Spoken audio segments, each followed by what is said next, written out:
Right, welcome back, Dad Bods and Hot Rods Garage. Once again, working on the 71 Chevelle, and today we're working on the pedal assembly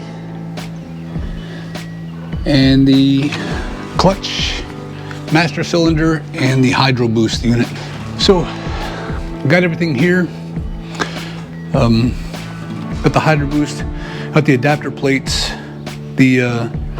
this is the brace, it's the pedal mount assembly for the car. Of course, the steering column's out. This is the plate that bolts to the bottom of the column and then bolts to the floor. I've got to set all that up and drill a hole. I'll show you later. These are the new pedals I bought from a local shop. This is the Tilton clutch master cylinder that I got from Tick Performance.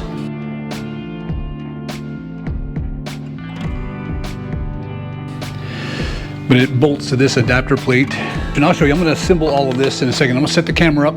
I'm gonna assemble this on the bench to show you how it's all gonna look. And just know that between here and here is where the firewall actually is. So this is out in the engine bay. This is under the dash where the pedals go. So I'm gonna assemble all this, show you what it looks like, get the adjustments, and I'll probably take it all back apart, because before I put it back in the car, I have to weld up the transmission tunnel where I had to cut it out for the transmission to fit with the FabBot kit and the AR5 transmission. So I want to weld all that up and finish all of that before I put the column back in. It gives me more room to work. Okay, so I bought this adapter kit from a guy on YouTube that was making these.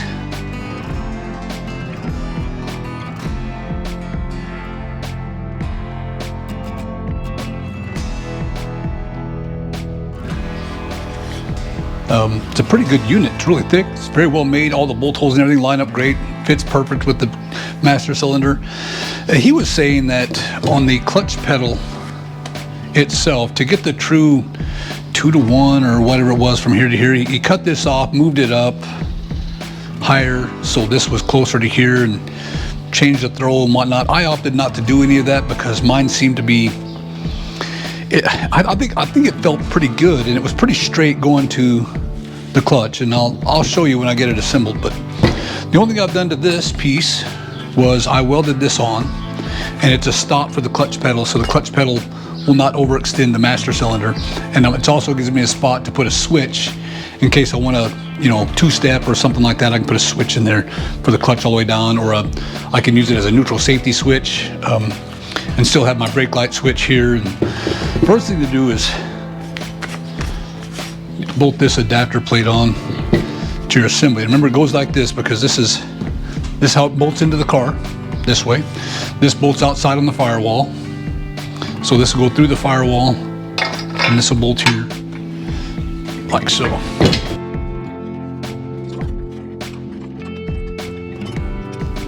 So this bolts on in place of the bracket for your brake booster, your factory brake booster.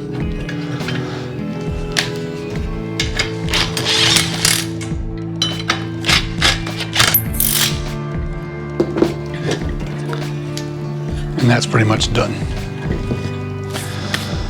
Then this kit also came with this bracket for the Hydroboost. So it's got a notch in here so you can clock the Hydroboost whichever way you want it clocked. I've got mine clocked where it faces this way. Next step is to bolt this to the housing assembly here.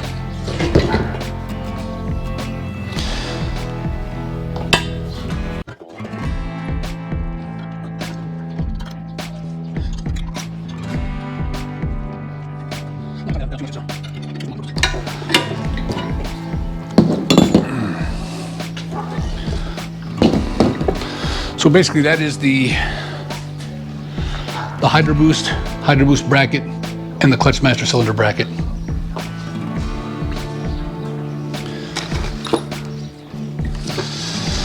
And the brake pedal, I got new bushings for it.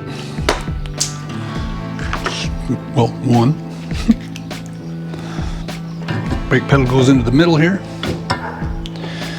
And then the clutch pedal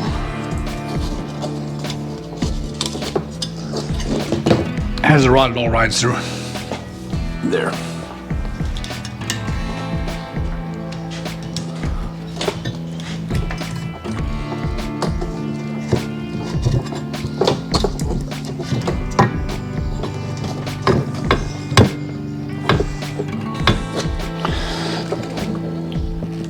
And then there's this clip that slides on, holds it all into place. So I'm gonna get you in here and show you.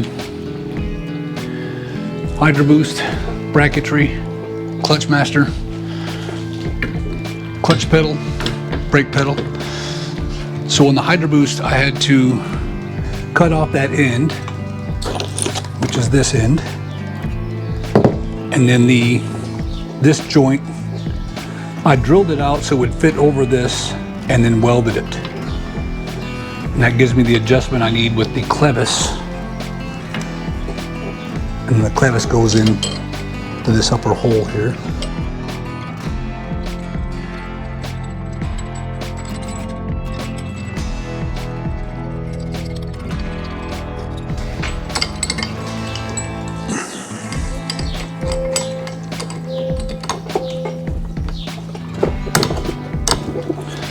Okay, so I got the pin in there.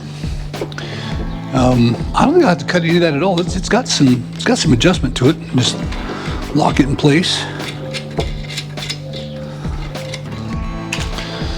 So that's how the brake pedal assembly goes on. Now let's go back around and work on the clutch assembly.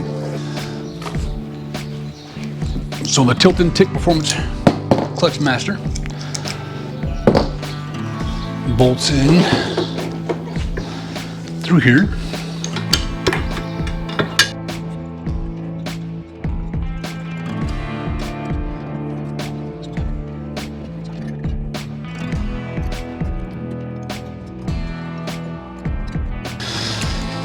So that's how the clutch operates. So the clutch pedal will come down and it bottoms out on this bracket before the master bottoms out. It's really close line with the master. If you look at the line, the rod, it's really pretty much in a straight line. It's off a little bit. They say if you're off a lot on these, you'll wear the cylinder out sooner. So I think that's why the other individual moved that farther up. But he also had to cut all of this metal out to give it room to do that. And I think I'm gonna be fine like this. Because even if it goes up, see, it still stays pretty straight going in there. I don't see a problem with that. And I do want the clutch pedal just like that, a little lower than the brake pedal. I think that's gonna work out really well, just like that. Okay, this is my brake master cylinder. It's a Wilwood unit.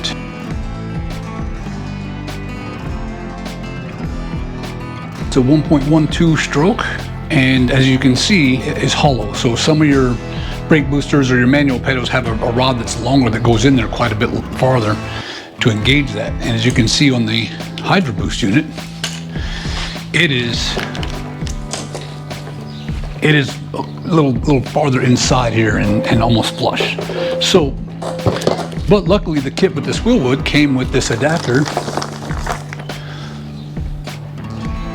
that slides in there and takes that up. What I found was that it wasn't drilled deep enough. So when I bolted this together, so it was gonna constantly have pressure on the brakes before it went all the way down. So what I had to do was drill it farther down so that it would not engage once it was installed.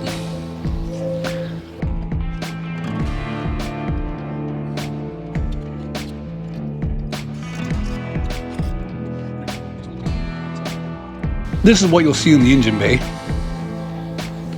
And this goes up to my remote reservoir. It'll bolt on the firewall right here, go down to it.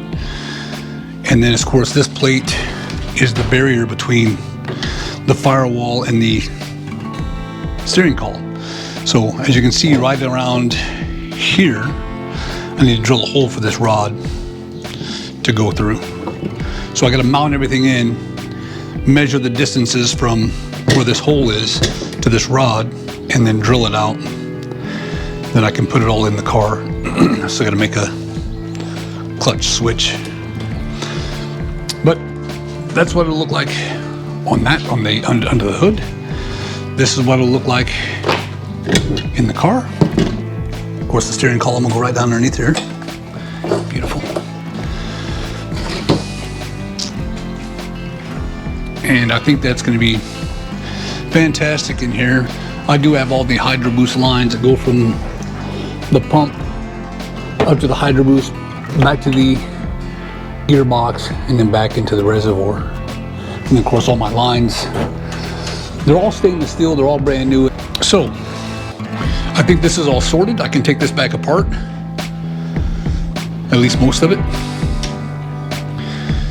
and start welding the floor pan in. So there you have it.